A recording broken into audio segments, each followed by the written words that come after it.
بسم اللہ الرحمن الرحیم۔ السلام علیکم ورحمۃ اللہ وبرکاتہ۔ ایک غریب آدمی کے مکان کی چھت ٹوٹ گئی تھی اور وہ اس پر گھاس پھوس بچھا رہا تھا کہ اتفاق سے ایک سخی امیر بھی اتارا نکلا اور کہا، بھلے آدمی، اس گھاس پھوس سے بارش کیا رکے گی؟ پکی چھت بنوا لو تو ٹپکنے کا اندیشہ ختم ہو جائے گا۔ اس غریب نے ہنستے ہوئے جواب دیا، جناب، میرے پاس اتنا خرچ کہاں سے آئے کہ میں اس کو پکا کر دوں؟ تو سخی اور امیر آدمی نے پوچھا، پکی چھت بنانے میں کتنا خرچ آئے گا؟ تو اس غریب نے جواب دیا، جناب، یہی 150 روپے خرچ آئے گا۔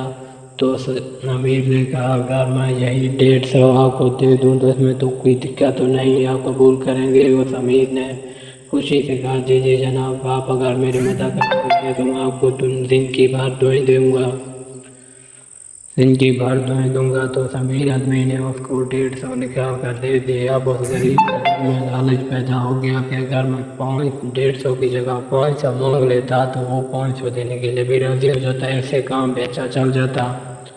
تو وہ یہی سوچ کر اس کے دل میں لالچ آ گیا۔ جب لالچ آ گیا تو لالچ انسان سے کئی کام کرواتا ہے۔ تو وہ یہی سوچ کر اس امیر آدمی کے پاس چلا گیا اور اس کو کہا کہ جناب، میں اس وقت اندازہ غلط لگا پایا، پکے چھت کو بنوانے کے لیے ٹوٹل خرچ 500 ہو رہا ہے، آپ برائے مہربانی مجھے 500 پورا کر دیں۔